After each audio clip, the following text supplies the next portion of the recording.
Imagine you're scrolling through your phone at 2 a.m. unable to sleep, your mind racing, anxiety creeping in. You think, why can't I control my own thoughts? Who am I really beneath all this noise? Now imagine that thousands of years ago, in 3 different corners of the ancient world, people asked the exact same question. But they didn't just ask it. They spent lifetimes answering it. They created maps, systems, what some called soul science. Today, you might have stumbled across this term online. Soul science. Sounds mystical, maybe even made up. But what if I told you it's one of humanity's oldest and most systematic pursuits? This is the story of 3 ancient traditions that tried to decode consciousness itself, and why, right now, in our age of endless distraction, their discoveries might matter more than ever. Let me take you back to a moment you've probably lived. You're sitting in traffic, late for a meeting. Your heart's racing. You're angry at the car in front of you, angry at yourself for leaving late. Your mind is spinning a story. I'm such a failure. I never get it right. Everyone will think I'm incompetent. Now freeze that moment.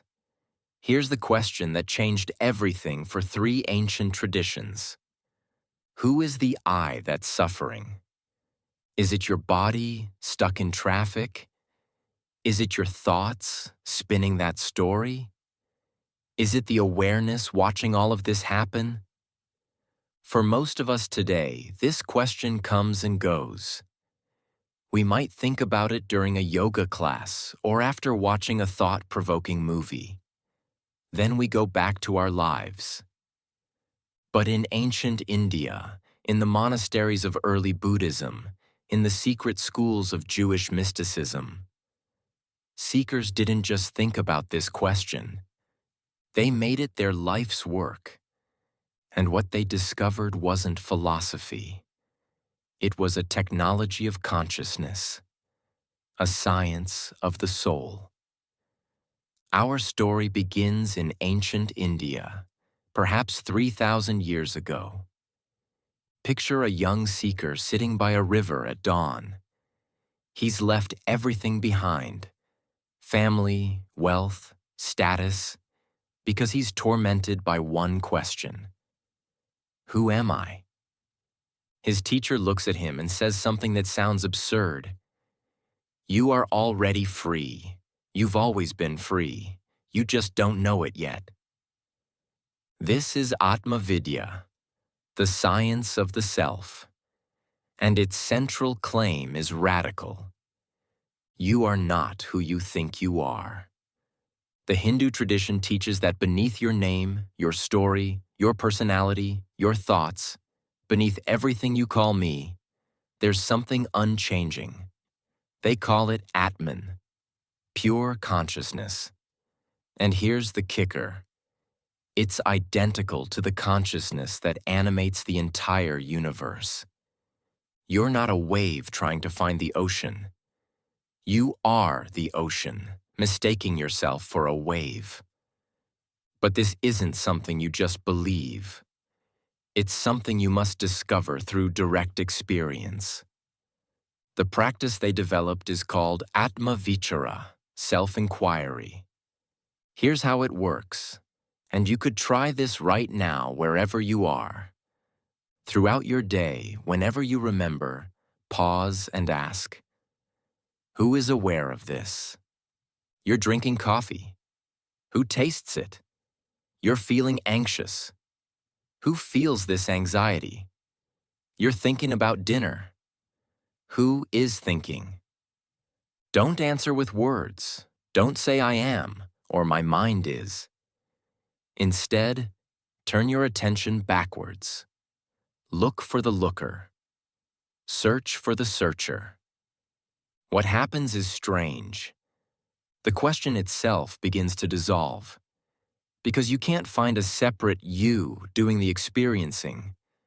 There's just experiencing, awareness, consciousness without an owner. It's like a flashlight trying to shine on its own beam. The searcher is what you're searching for. The ancient texts promise that if you persist with this inquiry, one day the illusion shatters. You realize you were never the limited person you thought you were. You're the infinite awareness in which all experiences arise. Sounds incredible, right? Maybe even unbelievable. But hold that thought, because on the other side of the world, a different tradition reached a strikingly similar conclusion, through a completely different path. Around 2,500 years ago, in northern India, a prince named Siddhartha sat under a tree and made a decision. I will not move from this spot until I understand the nature of suffering. What he discovered that night became Buddhism, and his method was different from the Hindu approach. If Hinduism says discover what you truly are, Buddhism says discover what you are not. The Buddha's insight? There is no permanent, unchanging self. What you call you is more like a process, a river, a flame, constantly changing, never the same from one moment to the next.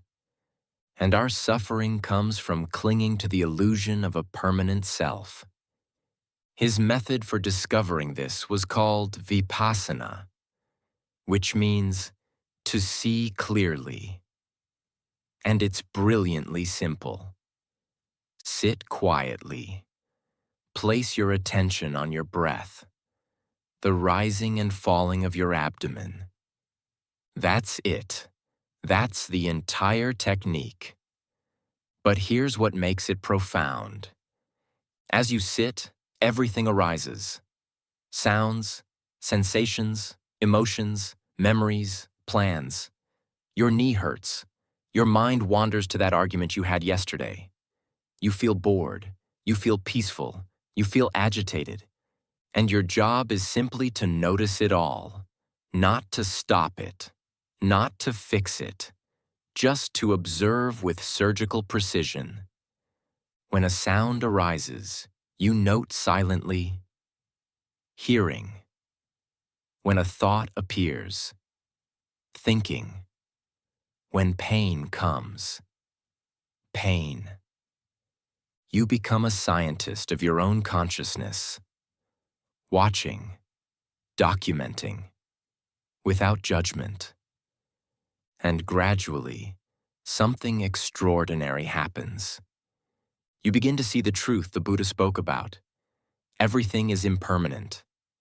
That pain in your knee, it's not solid.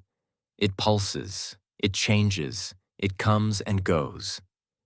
That thought about being a failure, it arises and passes like a cloud. Even what you call you, your sense of self, when you observe closely, it's not one thing. It's thousands of tiny moments of consciousness, arising and passing, like frames in a film creating the illusion of continuity. There's seeing, but no permanent seer.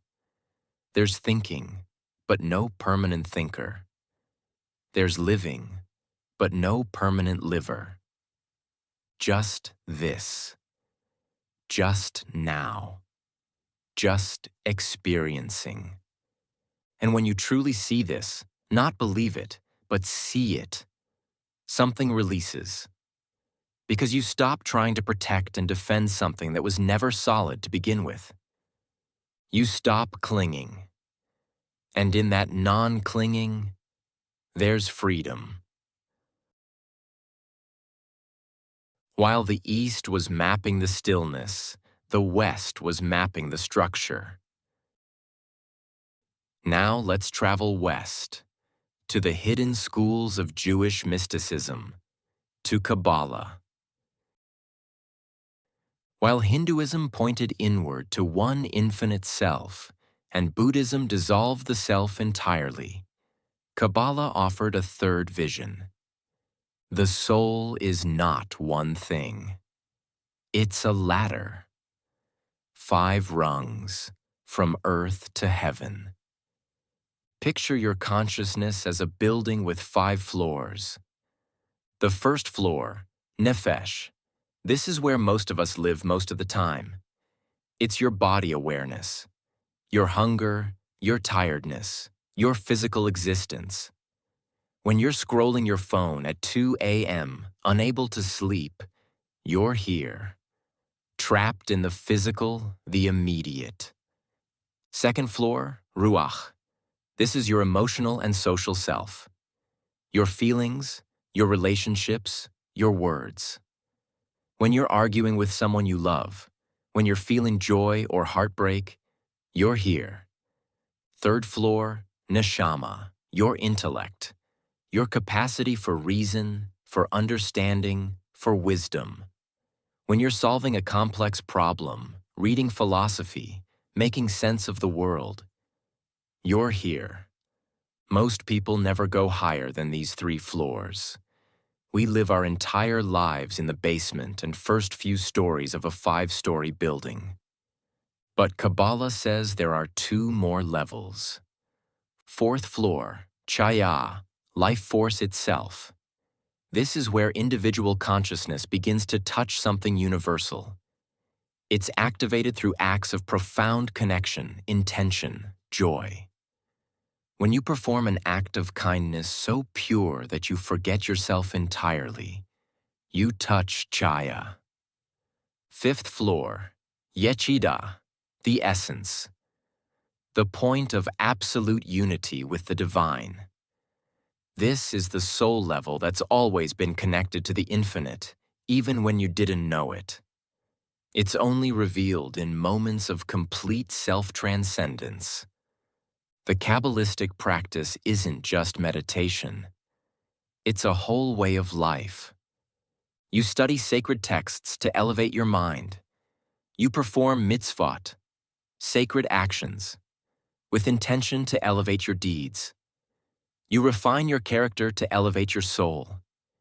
You meditate and pray to elevate your consciousness. Each practice is designed to move you up the ladder, from nefesh to yechida, from the dense physical to the infinite spiritual. And here's the key insight. All 5 levels exist within you right now.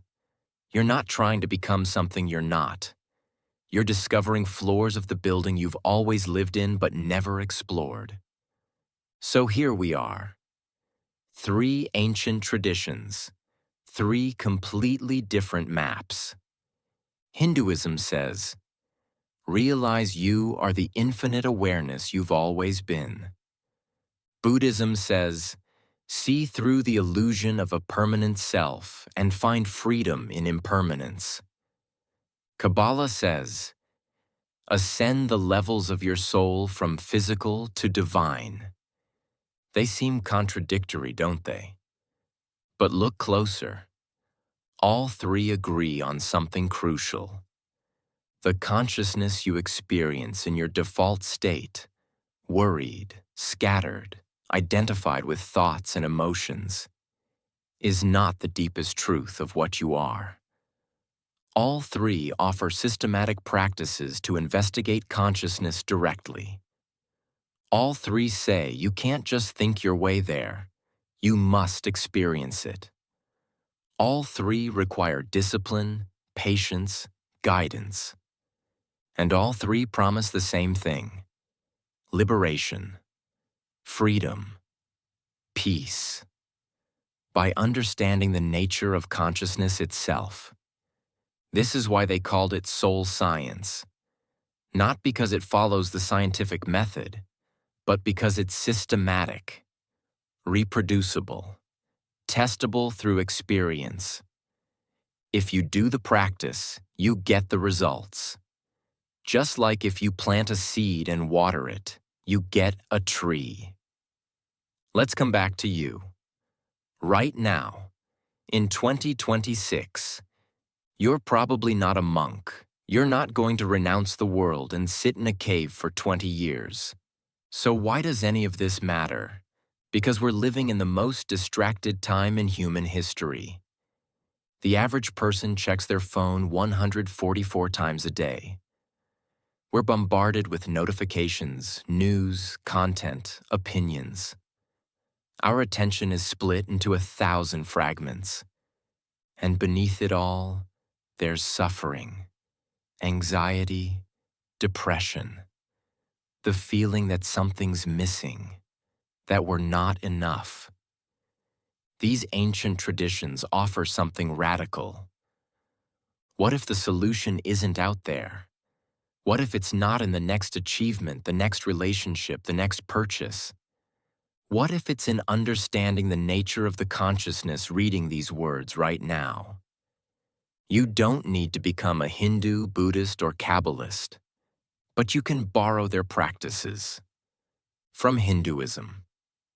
Take moments throughout your day to ask, who is aware of this? Turn attention back on itself, even for just a few seconds. From Buddhism. Sit for 10 minutes and just observe your breath. Watch your thoughts come and go without grabbing onto them. See the impermanence of everything. From Kabbalah. Recognize that you're not just your body and emotions. You have higher capacities. Activate them through study, intention, meaningful action. These aren't escapes from life. They're ways to be more present to life, more awake, more free. Because when you understand consciousness, you understand that you're not a victim of your thoughts. You're the space in which thoughts occur. You're not your anxiety.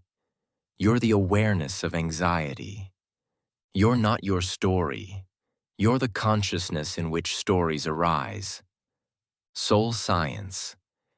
It's not one thing. It's not owned by any tradition. It's humanity's ancient attempt to answer the deepest question: who am I? And the beautiful thing? The experiment is still open. The laboratory is your own consciousness. And you can start right now. So I'll leave you with the same question those ancient seekers asked. Who is reading these words? Who is aware of being aware? Don't answer with your mind, just look. The masters of soul science would say that looking itself is the beginning of awakening.